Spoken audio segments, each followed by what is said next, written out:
오늘은 다니엘서 11장 21절부터 나가도록 하겠습니다. 다니엘서 11장 21절 이후부터 한번 살펴보겠습니다. 지난 시간에 우리 11장 나눌 때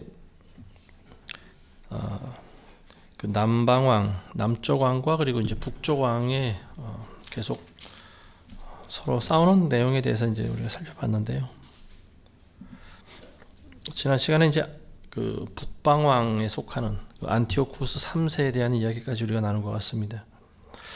자, 오늘 우리가 지난번에 이제 그 안티오쿠스 3세, 안티오쿠스 3세도 이제 그 적그리스도의 어떤 그 모형이 되는 부분들이 있고요. 그 3세가 이제 그 친애굽 정책을 펼 때 자기 딸 클레오파트라 1세를 이제 그 남방왕에 시집 보냈던 그런 일이 있었습니다. 그리고 이제 안티오쿠스에 이제 두 아들이 있었죠. 두 아들 중에 이제 형이 그 시나이에서 독살을 당하고 그 이제 동생이 이제 안티오쿠스 4세죠. 에피파네스라고 하는 사람. 이 사람도 역시 이제 적그리스도의 모형이 되는 사람이라고 볼 수 있는데, 이 안티오쿠스 에피파네스가 이제 등장하고 그가 저지른 사악한 범죄들에 대해서 이제 한번 살펴보겠습니다. 특히 유대 민족들에게 이제 그 하나님의 성전을 모독하고 또 그것을 이제 그 더럽혔던 그런 일들을 이제 우리 한 번씩 살펴보겠습니다. 자, 우리 21절과 22절을 한번 보겠습니다. 또 그의 자리에 한 비열한 사람이 서리니 사람들은 그에게 왕국의 명예를 주지 아니할 것이나 그는 평화롭게 와서 술책으로 그 왕국을 얻을 것이며 넘쳐나는 군대로 그들이 그 앞에서 넘쳐흐르게 될 것이나 멸망하게 되리니 정녕 언약의 통치자도 그렇게 되리라. 자, 여기 이제 또 등장하는 한 비열한 사람이라고 하는 이 사람이 이제 그 안티오쿠스 3세의 아들인 안티오쿠스 4세를 말하는 것이다, 이렇게 볼 수가 있겠죠. 이 안티오쿠스 4세가 원래는 이제 로마의 그 아버지가 왕이었을 때 로마의 인질로 끌려가서 거기서 14년을 보내다가 다시 돌아오는데요. 돌아올 때 이제 그 로마에서 이 안티오쿠스 4세를 그냥 내보내주지 않고 대신 인질을 다른 사람을 이제 인질로 잡고 이 안티오쿠스 4세가 이제 시리아로 귀환하게 됩니다. 다시 그 안티오쿠스 4세 대신 인질로 잡힌 사람이 누구냐면 자기 조카 되는 사람이에요. 데메트리우스라고 이제 먼저 죽은 형의 아들입니다.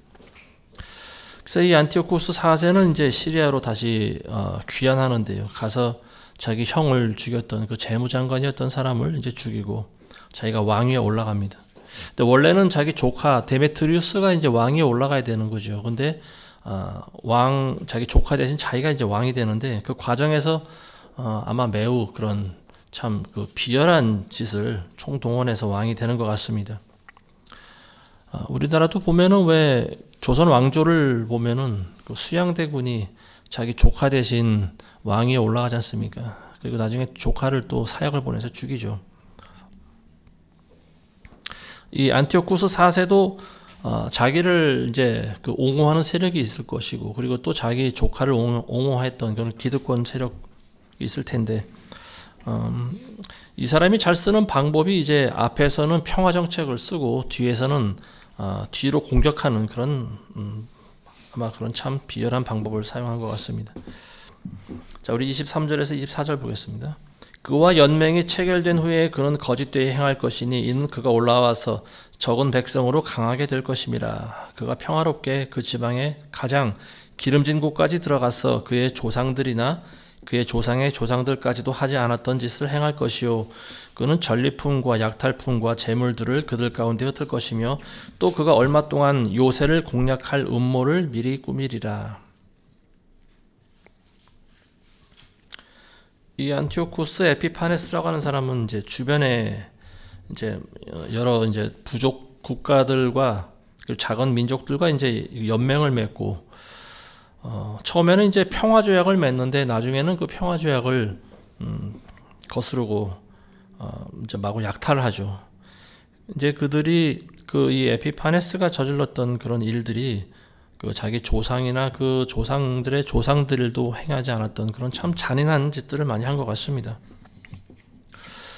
25절에서 27절 보겠습니다. 또 그가 그의 힘과 용기를 일으켜 큰 군대와 더불어 남쪽 왕을 대적할 것이요. 남쪽 왕은 힘이 크고 막강한 군대로 전쟁을 일으킬 것이나 당하지 못하리니 이는 그들이 그에 대항하여 음모를 미리 꾸밀 것임이라. 정녕 그의 음식에 몫을 먹는 자들이 그를 멸할 것이며 그의 군대가 넘쳐나리니 많은 자들이 죽어 넘어지리라. 이 두 왕의 마음이 서로 해칠 것을 생각하며 그들이 한 상에 앉아서 거짓말을 할 것이라. 그러나 그 일이 형통하지 못하리니 이는 그 종국이 정해진 때에 이를 것임이라. 이 안티오쿠스, 이 북방 왕인 안티오쿠스가 용기를 일으켜서 큰 군대와 더불어 남쪽 왕을 대적한다. 이제 자기 힘을 좀 키웠죠. 그래서 주변에 있는 다른 약소 국가들을 병합하죠. 그래서 그들과 함께 이제 많은 군사를 일으켜서 이제 이집트를 쳐들어가는 그 내용을 볼 수가 있는 거죠. 이 남쪽 왕, 애굽에 가서 왕이 되었던 이 남쪽 왕도 사실 막강한 왕이죠. 큰 나라를 다스리는 막강한 왕인데, 근데 이 북쪽 왕을 당하지 못한다고 나와 있어요. 근데 그 이유가 뭐냐면 이 남쪽 왕을 다스리던 사람이 이제 에피파네스 6세, 톨레미 6세라고 하는 사람인데, 이게 누구냐면은 이 안티오쿠스의 조카 되는 사람이죠. 그러니까 원래 안티오쿠스 3세가 그 남쪽 왕과 이제 평화 조약을 맺지 않습니까? 그래서 자기 딸 클레오파트라 1세를 그쪽에 시집 보내는데, 클레오파트라에 의해서 이제 배신을 당하죠. 그래서 클레오파트라는 로마와 힘을 합치고 그래서 자기 아버지를 대적을 하게 되는데요. 그래서 이제 안티오쿠스 3세가 죽고 나니까 그 아들인 안티오쿠스 4세가 이제 자기 아버지를 이어서 다시 남쪽을 공격합니다. 그때 그 남방을 다스리고 있었던 왕이 이제 톨레미 6세, 자기 조카뻘 되는 사람입니다. 이 톨레미 6세를 포로로 잡을 수 있는데 그게 이제 미리 음모를 꾸몄다라 이렇게 나와 있죠. 그러니까 그 톨레미 6세 주변에 있던 측근을 아마 이 안티오쿠스가 매수를 했던 것 같습니다. 그래서 그 배신자에 의해서 이 톨레미 6세가 이제 자기 삼촌한테 이제 포로로 잡혀가는데요. 그래서 이 안티오쿠스는 강제적으로 이 톨레미 6세하고 이제 평화조약을 맺죠. 그래서 어떤 평화조약을 맺는가 하면 이제 서로 침범하지 않기로 하는데, 그 속내는 뭐냐면 이제 결국은 남쪽을 전부 병합시키려고 하는, 힘을 약화시키려고 하는 또 안티오쿠스의 그 계략이 숨어 있는데, 그 이집트를 이제 그 알렉산드리아하고 멤피스로 이렇게 두 큰 수도를 사이에 두고 이제 그 애굽을 반으로 분열시켜서 힘을 약화시키려고 한 거죠. 근데 이 결국 안티오쿠스 에피파네스의 이 음모는 로마가 중간에 또 개입함으로써 이제 실패하고 이루어지지 못합니다. 자, 우리 28절 보겠습니다. 그때 그가 큰 재물을 가지고 자기 땅으로 돌아갈 것이요 그의 마음은 거룩한 언약을 거스를 것이며 그가 임의로 행동하고 자기 본토로 돌아가리라. 그래서 이 안티오쿠스가 이제 1차 애굽 침공을 어쨌든 완전히 정복은 하지 못했지만 그래도 성공리에 마치고 돌아가는 그 과정에서 많은 재물, 그 이집트에 있었던 많은 재물을 약탈해 가지고 이제 돌아가는데요. 근데 그 돌아갈 때 그의 마음은 거룩한 언약을 거스를 것이며 그가 임의로 행동하고 자기 본토로 돌아간다 이렇게 나와 있어요. 여기서 거룩한 언약이라고 하는 것이 어떤 언약인가? 이제 이걸 해석하기 나름인데 여기서 이제 이 안티오쿠스가 하나님과 어떤 언약을 했다고는 볼 수가 없겠죠. 왜냐하면 이 사람은 우상 숭배자이기 때문에 여기서 거룩한 언약을 했다라고 하는 것은 어떤 이스라엘이 섬기는 그 하나님과 연관이 있을 때 이제 거룩한 언약이 되는 건데, 여기서는 이제 그 에피파네스가 어떤 그런 하나님과 직접 어떤 그런 언약을 했다 이런 것이 아니고요. 여기서 말하고 있는 거룩한 언약이라고 하는 것은 대명사로 쓰이는 거라고 보는 것이 맞는 해석인 것 같습니다. 그러니까 이 거룩한 언약이라고 하는 것은 거룩한 언약 민족을 말하는 거죠. 이제 이스라엘 민족을 말하는 거고요. 그러니까 이스라엘 민족을 이 귀환하면서 시리아로 올라갈 때 예루살렘에 거쳐서 이제 여기 이 이스라엘을 이제 한번 이렇게 휘젓고 올라간 거죠. 그 당시 이제 이스라엘 그 예루살렘의 그 성전을 대제사장이었던 이제 야손이라고 하는 사람이 대제사장으로 있었다고 하는데요. 그 야손을 이제 끌어내리고 죽였는지 잘 모르겠습니다. 그래서 이 메넬라우스라고 하는 이 사람을 대제사장에 임명했다고 나와 있는데, 그래서 이제 아무래도 자기 명령에 복종하는 사람을 대제사장으로 세웠겠죠. 그래서 이 안티오쿠스가 이제 그 성전에 들어가서 기물들을 또 훔쳐가기도 하고 예루살렘에 자기 군대를 주둔시켰던 그런 일을 했습니다. 자, 그리고 29절에서 30절 한번 보겠습니다. 정해진 때에 그가 돌아와서 남쪽으로 올 것이나 그것이 이전이나 이후만 못하리라. 이는 기띔의 배들이 그를 대적하러 올 것임이라. 그러므로 그가 낙심하여 돌아가며 거룩한 언약에 대하여 분노를 품을 것이요 그가 그렇게 행하리니 그가 돌아가서 거룩한 언약을 저버린 자들과 더불어 이해를 도모하리라. 자, 여기도 보면 거룩한 언약이 계속 언급이 되고 있는데요. 이 안티오쿠스 에피파네스의 그 행적에 아마 이 거룩한 언약이라고 하는 것이 매우 중요한 그런 역할을 하지 않았나 싶습니다. 그래서 이 거룩한 언약이라고 하는 것이 어떤 이스라엘을 지칭하는 것이다. 이스라엘을 말하는 그 대명사로 쓰인 것이다. 이렇게 우리가 볼 수가 있는데요. 여기서 이제 그 에피파네스가 다시 또 돌아오죠. 정해진 때에 그가 돌아와서 남쪽으로 올 것이나, 남쪽으로 온다라고 하는 것은 이제 다시 애국을 이제 끝까지 정복하려고 하는 그 야욕을 버리지 못했다라고 하는 거죠. 근데 그 힘이 예전만 못하다라고 하는 거예요. 왜냐하면은 그 기띔의 배들이 그를 대적하러 온다 이렇게 나와 있어요. 기띔의 배들. 30절에 나와 있는 기띔이라고 하는 것이 이제 그 당시 마게도니아 지역을 말하는데요. 그때 당시 마게도니아라고 하면은 유럽 연합이라고도 볼 수 있죠, 오늘날. 그래서 그리스라든지 이탈리아, 프랑스, 뭐 스페인, 터키 뭐 이런 나라들을 상징하는 것이라고 볼 수 있는데요. 그리고 이런 나라들이 사실 그 이전에 어떤 모습이었냐면 이제 로마 제국의 전부 그늘 아래에 있었던 나라들입니다. 그러니까 기띔의 배들이다라고 하는 것은 이제 로마 연합군을 이야기하는 것이다 이렇게 보면 될 수 있을 것 같습니다.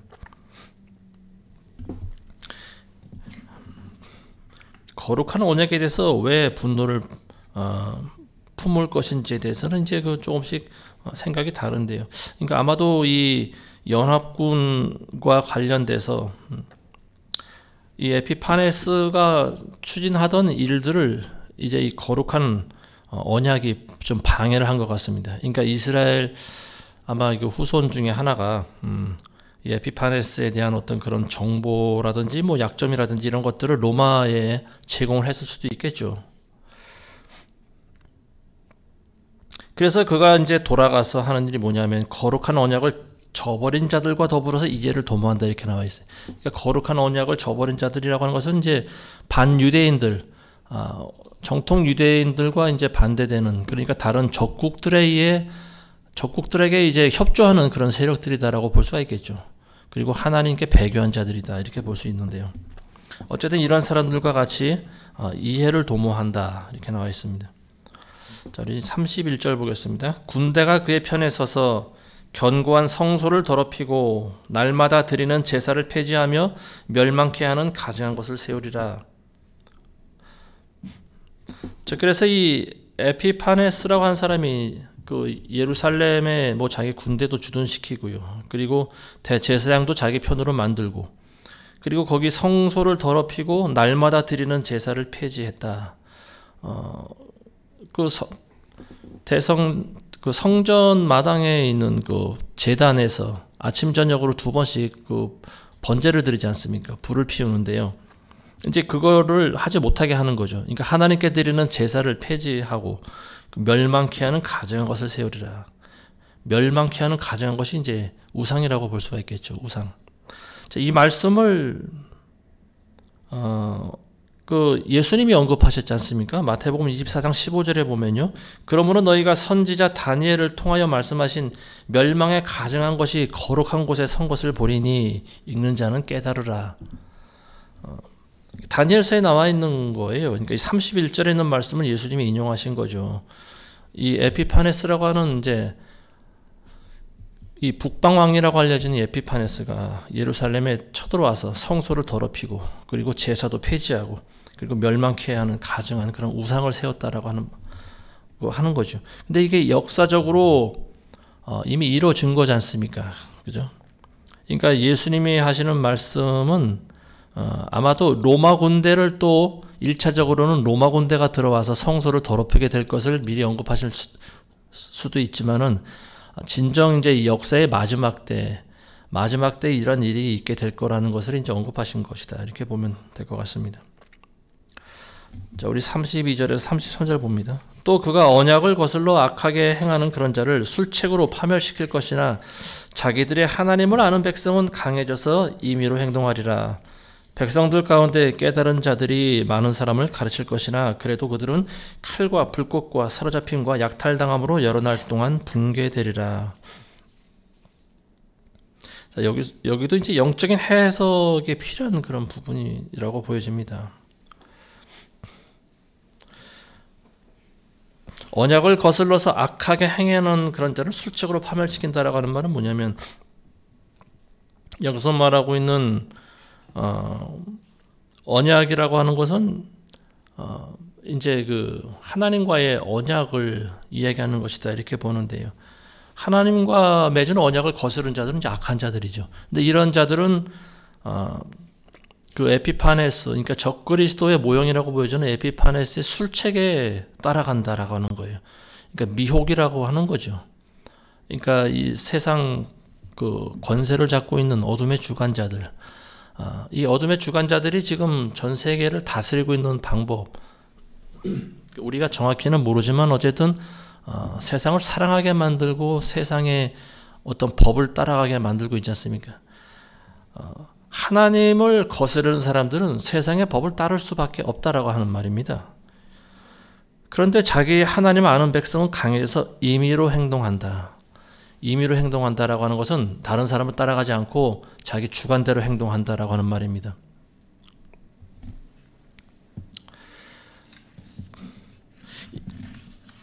이 말씀을 이제 묵상하다 보니까 이제 그런 생각이 좀 들더라고요. 우리가 지난 2020년도부터 2020년, 21년, 22년 3년 동안 우리가 코로나 때문에 굉장히 고생을 많이 했지 않습니까? 마음고생도 많이 하고 또 실제적으로도 굉장히 힘든 정부의 지시와 통제를 따른다라고 하는 것이 참 이렇게 괴로운 적이 있었나 할 정도로 굉장히 암울한 어려운 시절을 보냈는데요. 이제 신뢰를 든다면 이제 이런 것들이 아닌가 싶어요. 모든 나라가, 전 세계가 이제 그 어둠의 주관자들에 의해서 지배를 받게 될 때, 어떤 지시에 복종을 해야 되지 않습니까? 근데 하나님의 언약을 거스른 민족들은 거기에 미혹돼서 전부 따라간다라고 하는 거예요. 그렇지만 자기 하나님을 제대로 아는 백성들은 더 강해진다라고 하는 말입니다. 영적인 해석이 필요한 부분이죠. 마지막 때 되면은 이제 거룩한 사람은 더 거룩해지고 의로운 사람은 더 의롭게 된다라고 나와 있지 않습니까? 근데 반면에 불의한 사람들은 더 불의해지고 악한 자들은 더 악해진다고 나와 있죠. 그러니까 하나님을 기준으로 하지 않는 사람들은요, 결국은 세상에 의해서 지배를 당합니다. 그러니까 세상 법을 따르게 돼 있고요. 그리고 자기가 미혹 당해 있는지조차도 깨닫지 못하는 거. 이게 바로 영적인 그런 세계인 것 같습니다. 참 지난 3년 동안에 보면은 그 주사약을 통해서 이 어둠의 세력들이 모든 사람들을 전부 통제하려고 했지 않습니까? 이게 제가 이 주사약이 지금 짐승의 표라고 하는 말은 아닙니다. 근데 어쨌든 이걸 맞고 거의 90% 이상 되는 사람들이 주사약을 다 맞았는데요. 그러니까 이제 그게 지각이 있는 사람이라고 하면은 절대 하지 말았어야 될 행동을 한 거죠, 사실은. 왜냐하면 이게 이 참 코로나가 터진 지 1년도 안 돼서 부랴부랴 백신이라고 하는 게 만들어냈는데 임상실험도 제대로 거치지 않은 거를 많은 사람들이 다 맞았어요. 그리고 의사들이 직접 사람들의 몸에 주사바늘을 꼽고 또 그걸 허용하고 거기에 대해서 반대하는 의사들이 몇 명 없었죠. 물론 양심인 의사들도 있었지만 참 보면은 이 의사라고 하는 존재들이 오늘날 데모를 하는 모습을 보면서 전 그런 생각이 들어요. 정말로 의사들 중에 양심 있는 사람들이 얼마나 될까? 전 그런 생각이 좀 듭니다. 물론 본인들도 미혹돼서 이제 그런 것을 모르고 있었겠죠. 근데 하나님을 아는 백성들은 그런 생각을 해볼 수 있지 않을까요? 백신이라고 하는 것이 과연 우리 몸에 들어오는 것이 맞나? 제가 누구한테 들은 이야기인데요. 의사들 가운데는 백신을 안 맞는 사람들이 굉장히 많이 있다고 합니다. 왜냐하면 뭔가를 알고 있는 거죠. 이 사람들은. 이거를 굳이 내 몸에 꼭 맞아야 되는가? 맞을 필요가 없다라고 하는 거죠. 근데 정부에서는 맞으라고 이제 압력이 들어오고 그리고 또 본인도 먹고 살아야 되니까 주사를 놔주는 거죠. 국민들한테. 그리고 뭐 이게 설마 그렇게 이 사람들을 뭐 죽이기라도 하겠어? 아마 뭐 이런 아니란 생각을 가지고 있었겠죠. 근데 결과적으로 어떻습니까? 지난 3년 동안 수많은 앰뷸런스가 돌아다니면서 많은 사람이 응급실로 실려가고 부작용으로 죽어가고 심장마비가 일어나고 뇌경색이 일어나고 그리고 또 많은 사람들이 죽었죠. 실제로 죽었고 화장터는 자리가 없어서 그 운구차가 줄지어 서서 있는 참 난생 처음 보는 그런 진풍경을 보였지 않습니까? 근데도 사람들은 거기에 대해서 깨닫지 못한다라고 하는 거죠. 그러니까 이 악의 이 주관자들이 얼마나 지금 이 세상을 밀가부르듯이 하는데도 불구하고 많은 사람들이 깨닫지 못한다라고 하는 말입니다. 그리고 그 악의 도구로 쓰였던 사람들이 의사들이었죠. 뭐 지금 의사들이 보여주고 있는 TV에 나와 있는 이런 것들을 뭐 의사가 잘했느니 못했느니 이런 이야기를 하는 게 아니에요. 지난 3년간 보여줬던 일만 하더라도 얼마나 대다수 많은 의사들이 세상과 타협을 하고 있는가 이걸 말하고 있는 거예요. 제가 봤을 때 의사들 가운데 자기가 스스로 주사를 맞은 사람들은 아마 절반도 되지 않았을 것 같아요. 자, 33절 보면요. 백성들 가운데 깨달은 자들이 많은 사람을 가르칠 것이나 그래도 그들은 칼과 불꽃과 사로잡힘과 약탈당함으로 여러 날 동안 붕괴되리라. 깨달은 자들, 뒤늦게 깨달은 자들이 있겠죠. 처음에는 이제 그 윗권세에 복종해서 같은 모양으로 이제 협조하고 지시에 복종했던 자들이 있는데 어떤 뭡니까 하나님의 말씀과 또 은혜가 임한 자들은 이제 그걸 뒤늦게 깨닫기도 하겠죠. 그래서 이건 아니구나.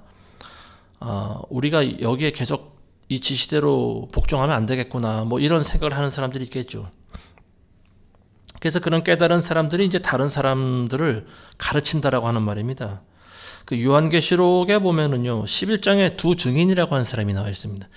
이 두 증인이 실제적인 사람인지 아니면 이걸 상징으로 봐야 될지는 아직까지는 미지수인 것 같아요. 근데 어쨌든 실질적인 사람으로 보는 견해도 저는 뭐 틀리지는 않는다고 봅니다. 왜냐하면은 그 사람들이 어쨌든 공중으로 뭐 끝까지 올라간다라고 하는 그런 말이 있고 죽임을 당해서 많은 사람들에게 또 여러 날 동안 그 시체가 전시된다라고 하는 내용이 나오지 않습니까? 근데 그런 걸로 봤을 때는 이걸 처음부터 끝까지 전부 상징으로만 봐야 될까? 뭐 이런 의구심이 들죠. 근데 어쨌든 이런 두 증인과 같은 사람들이 이제 마지막 때에 등장을 하게 된다라고 하는 거고요. 그리고 이런 사람들에 의해서 많은 사람들이 깨어나게 된다라고 하는 말입니다. 자, 우리 34절에서 35절 보겠습니다. 그들이 무너지면 그들은 적은 도움을 받을 것이나 많은 사람들이 술책으로 그들에게 밀착하리라. 분별에 있는 사람들 중 몇 사람이 넘어져 그들을 연단시키고 정화시키고 희게 만들어서 마지막 때까지 이르게 하리니 이는 아직도 정해진 때가 있음이라. 유대인들 가운데서도 이제 예수 그리스도를 메시아로 인정하는 사람들이 점점 이제 생겨나게 될 텐데요. 지금까지는 이제 유대인들이 뭐 예수 그리스도를 메시아로 인정하지 않죠. 그 마지막 때 뭐 많은 사람들이 말하기를 이제 뭐 예루살렘의 제3성전이 세워지고 뭐 제사가 다시 또 시행되고 뭐 이런 말들을 하는 사람들이 많이 있어요. 그게 이제 뭐 마지막 때 표적이 될 것이다. 근데 어쨌든 이 마지막 때 가서 유대인들이 회심하는 것은 분명한 걸로 보여집니다. 왜냐하면은 하나님께서 유대인들을 통해서 처음에 언약도 주시고 또 몇 차례 언약을 통해서 유대인들을 이제 다시 돌아오게 하신다 그러지 않습니까? 즉 이제 뭐 고토로 돌아오는 그런 물리적인 회복뿐만이 아니고 영적인 회복도 하나님께서는 같이 말씀하고 계시는데요. 이제 그러다 보니까 이 사람들이 뒤늦게 속았다라고 하는 것을 이제 알게 되는 거죠. 이 사람들이 이제 마지막 때 메시아라고 하는 존재가 어떤 존재인가? 적그리스도를 이제 이 사람들은 메시아라고 알고 있는 거죠. 이미 오신 예수 그리스도를 믿는 것이 아니고 전 세계에 이제 그 화평의 왕으로 오는 참 거짓 평화를 가장한 악한 적그리스도를 이제 메시아로 알게 된다라고 하는 거예요. 그렇지만 이제 몇몇 사람들이 이제 순교를 당하고 또 희생당하면서 유대인들이 하나둘씩 돌아오게 되고요. 그리고 이 사람들이 진정한 예수 그리스도의 재림을 기다리게 된다라고 하는 말입니다. 자, 우리 36절 보겠습니다. 그 왕이 자기 뜻대로 행하고 자신을 높일 것이요 모든 신보다 자기를 높이고 신들의 하나님을 거슬러 이상한 일들을 말할 것이며 그 분노가 마칠 때까지 번성하리니 이는 작정된 일이 이루어질 것임이라. 그가 모든 신들보다 자기를 높인다고 나와 있어요. 그러니까 예루살렘에 뭐 가증한 그런 우상 형상들을 만들어 놓고 다른 신들보다 자기를 높인다. 그러니까 이제 자기 형상을 만든다 이렇게 나와 있지 않습니까? 요한계시록 13장에 나와 있는 것 같이 이 짐승의 영을 가진 적그리스도가 이제 자기 형상을 만드는데 거기 동조하는 존재가 이제 바로 거짓 선지자죠. 그래서 이 거짓 선지자는 적그리스도의 그 우상을 만들게 하고 거기에 경배를 하게 하는데요. 근데 거기에 경배하지 않는 사람들은 이제 전부 다 죽이게 되는 그런 참 참담한 짓을 저지르게죠. 실제로 이 안티오쿠스 에피파네스라고 하는 사람은요, 자기가 하나님이라고 그런 이야기를 했다라고 합니다. 그런 신성모독적인 발언도 하고요. 사람들에게 이제 경배를 강요하고, 그 동전에 보면은요, 주화에다가 이제 자기 초상화를 새기게 만드는데, 그 옆에다 이제 데오스라고 하는 글자를 또 새겨 넣기도 했다고 합니다. 이 동전이 아마 지금 있으니까 이런 기록이 있겠죠. 데오스라고 하는 말이 하나님이라고 하는 말이지 않습니까? 자기 얼굴에 밑에다가 하나님이라고 써놓은 거예요. 그러니까 자기가 하나님이라고 한 거죠. 자, 우리 37절부터 39절 보겠습니다. 또 그는 자기 조상들의 하나님이나 여자들이 원하는 바를 개의치 않으며 또 아무 신도 개의치 아니할 것이니 이는 그가 모든 것보다 자신을 높일 것임이라. 그러나 그의 자리에서 그가 군대의 신을 공경하리니 그의 조상들이 알지 못했던 신을 그가 금과 은과 보석과 보물들로 공경하리라. 그리하여 그는 가장 견고한 산성들 안에서 한 이방신과 함께 행할 것이며 그는 그를 인정하여 영광을 더하게 할 것이요 그들로 많은 사람들을 다스리게 하며 값을 받고 그 땅을 분배하여 주리라. 조상들의 하나님이나 여기서 이제 그들이 자기 조상들의 하나님이라고 말하는 것은 유대인들이 믿는 하나님이 아니고요. 그 보면은 이 에피파네스라고 하는 사람의 조상이 누구냐면 헬라 사람들이잖아요. 그러니까 헬라의 알렉산더가 붕괴해서 생겨난 나라가 이제 그 당시 네 개로 이제 분할돼서 그 중에 하나가 이 북방왕 시리아와 이제 그쪽 지역을 다스렸던 이제 북방왕인데요. 이 에피파네스가 결국은 자기 조상이라고 하는 것은 그리스 사람이란 말이죠. 근데 그리스 사람들이 섬겼던 하나님이라고 하는 신들은요, 제우스를 비롯해서 수많은 그런 그리스 신화에 나오는 그런 신들을 이야기하고 있는 거죠. 그런가 하면은 이제 예레미야서에도 나와 있는, 에스겔서에도 나와 있는 것 같은 그런 여자들이 많이 숭배했던 신들, 이제 담무스라든지 아도니스라든지 이런 그런 또 신들을 말할 수도 있고요. 38절에 보면은 그가 군대 신을 공경한다 이렇게 나와 있는데, 그리고 이 조상들이 알지 못했던 신을 그가 금과 은과 보석과 보물들로 공경하리라. 그러니까 금은 보석으로 치장한 그런 아름다운 우상을 세워놨다라고 하는 말인 것 같습니다. 전쟁의 신은 어떤 신인가 하면 마르스라고도 하고요, 아레스라고도 하는데, 마르스는 이제 로마의 국부라고 불리는 그런 신이라고 볼 수 있죠. 마르스 신. 근데 그리스 신화에 보면은 전쟁의 신은 이제 아레스 여신을 전쟁의 신이라고 말합니다. 어쨌든 아레스나 마르스나 전부 결국은 사탄 마귀의 이제 또 다른 형태를 말하는 거겠죠. 군대 신을 공경한다라고 하는 것은 이제 참 이 사람이 전쟁 광이다라고 하는 걸 볼 수가 있는 거죠. 지금 전쟁 광인 사람들 몇 명이 있죠. 누굽니까? 소련의 푸틴이라든지 아니면 북한의 김정은이라든지 이런 사람들이 전쟁 광이라고도 볼 수가 있겠죠.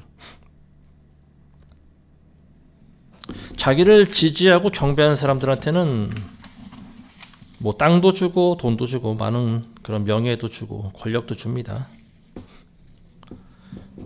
김정은도 보면은 자기 부하들한테 값비싼 차도 선물하고 그러지 않습니까? 시계도 선물하고. 푸틴이 김정은한테 외제차를 또 선물했다는 소리도 있던데 보니까. 자, 우리 이제 마지막으로 40절부터 45절 한번 보겠습니다.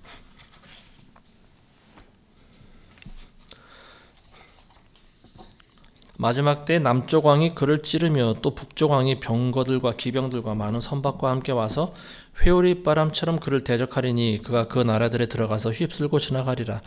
그는 또한 영광스러운 땅에 들어갈 것이요 많은 나라들이 무너질 것이라. 그러나 이들 곧 에돔과 모압 그리고 암몬 자손의 우두머리는 그의 손에서 피하리라.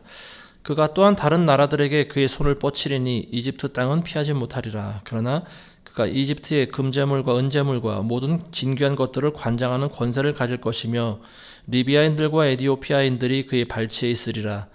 그러나 동쪽과 북쪽에서 오는 소식이 그를 번민케 하므로 그가 큰 분노로 나가서 멸할 것이며 많은 사람을 완전히 없애리라.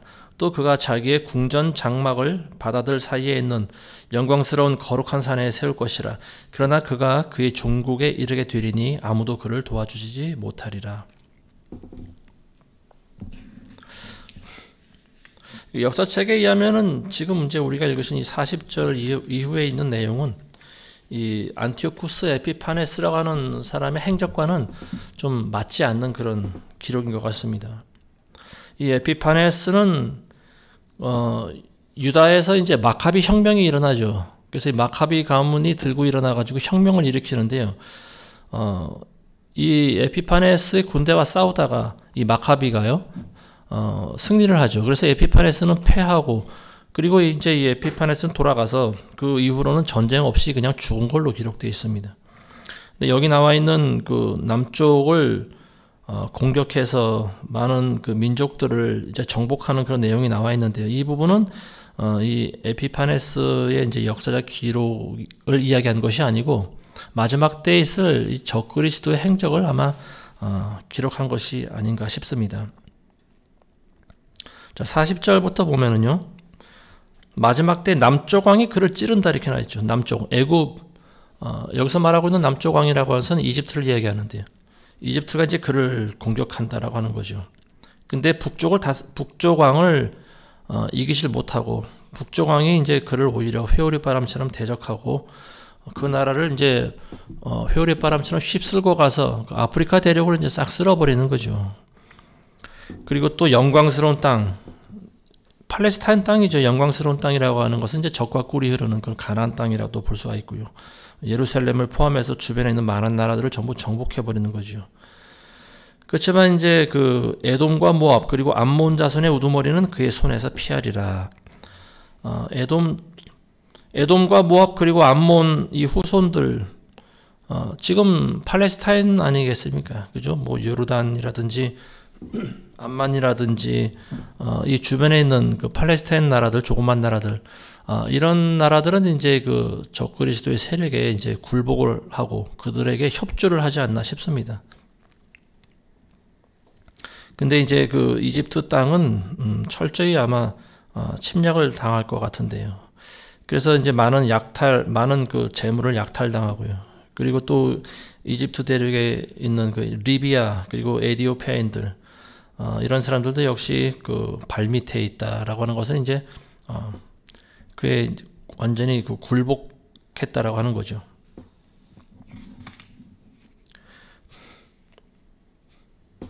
자, 44절에 보면 동쪽과 북쪽에서는 소식이 그를 번민케 함으로 그가 큰 분노로 나가서 멸하고 많은 사람을 완전히 없앤다 이렇게 나와 있습니다.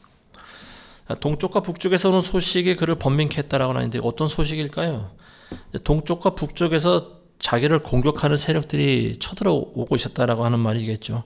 그러니까 연합군이 자기를 공격하기 위해서 쳐들어오는데 이제 그걸 보고 이제 굉장히 분노하죠. 그래서 쫓아가서 이제 많은 사람들을 완전히 없앤다라고 하는 거죠.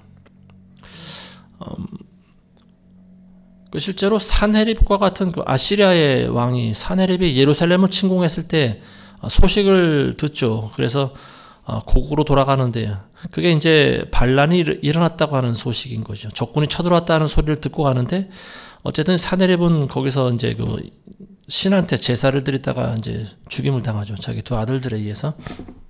이게 반란의 소식인 거죠. 45절에 보면은 또 그가 자기의 궁전 장막을 바다 사이에 있는 영광스러운 거룩한 산에 세운다.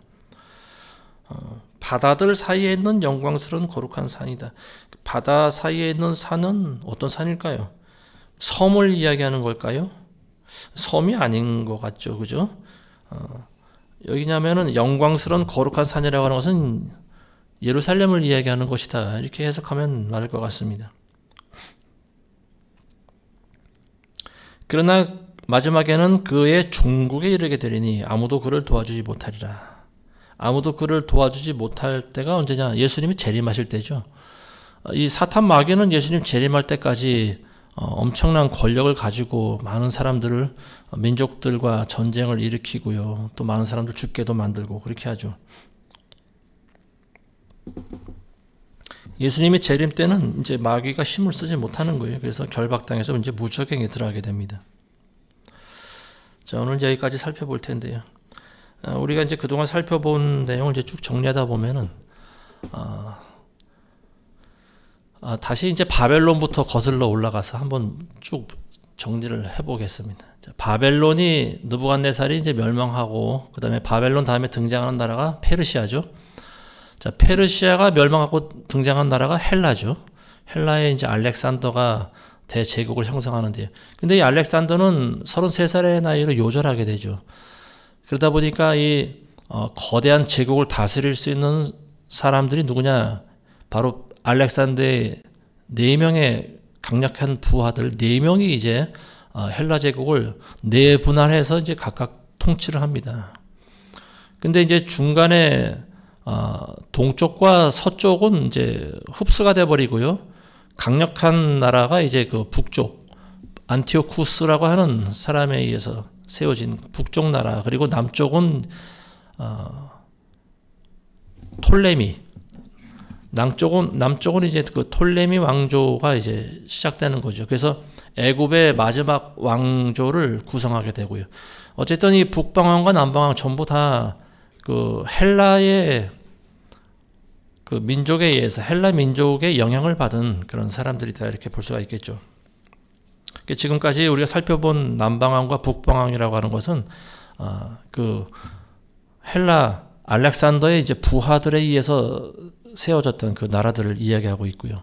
그리고 북방왕이라고 해서 이제 어느 한 역사적으로 보면은 이제 북방왕이 계속해서 이제 그 후대를 이어가면서 어떤 그런 대명사격으로 쓰이고요. 남쪽 왕도 역시 이집트 왕조가 그 톨레미에 의해서 그 자식들이 이제 또 계속 계승해 나가고. 그러니까 역사적으로 보면은 큰 그림으로 보면은 이제 북쪽 세력과 남쪽 세력의 이제 대를 이은 그런 싸움이라고도 볼 수가 있겠고요. 이거를 마지막 때 영적으로 해석하자 보면은 이제 앞으로 우리가 당하게 될 일이라고 볼 수가 있겠죠. 북방왕이 누군지 남방왕이 누군지 이제 지금 정확하게는 모르겠죠. 근데 어쨌든 그 당시 북방왕이라고 하는 것은 이제 그 시리아를 이야기하고 있는 건데요.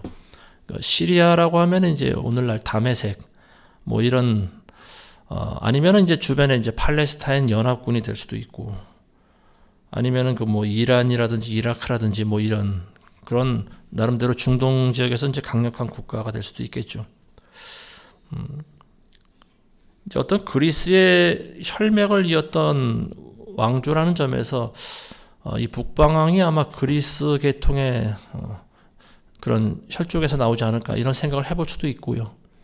지금 이제 현실적으로 볼 때 가장 드는 생각은 뭐냐면 러시아의 푸틴, 강력한 나라가 러시아지 않습니까? 그리고 지금 핵을 가장 많이 가지고 있는 나라가 러시아인데요. 지금 이 시점에서 북방왕이 누구냐 하면 이제 딱 떠오르는 인물이 푸틴이라고 볼 수가 있겠죠. 남방왕은 누군지 아직 정확하게 모르겠습니다. 역사적으로 보면 이제 남방왕이다 하면 이집트의 대통령이라고 볼 수 있는데, 지금 이집트가 뭐 그렇게 강력한 나라라고는 보여지지가 않죠. 어쨌든 우리가 이 세계사가 어떻게 되어 가고 있는지를 한번 살펴보면서 하나님의 말씀이 어떻게 성취되어지는지를 이제 우리가 살펴보면 될 것 같습니다. 남방왕과 이제 그 뭐 애굽 아니면 그 위에 북방왕, 적그리스도라고 이제 적그리스도의 모형이라고 보여지는 이 북방왕. 이 마지막 때 어쨌든 적그리스도는 그 평화 조약을 맺기 전까지 많은 전쟁을 일으켜서 많은 나라를 정복하지 않을까, 뭐 이런 모습도 한번 보이기도 하고요. 그렇게 생각해 볼 수도 있겠죠. 어쨌든 이게 뭐 당장 우리 눈앞에 일어나게 될 일인지 아니면은 먼 훗날에 일어나게 일인지는 그건 뭐 아무도 모르죠.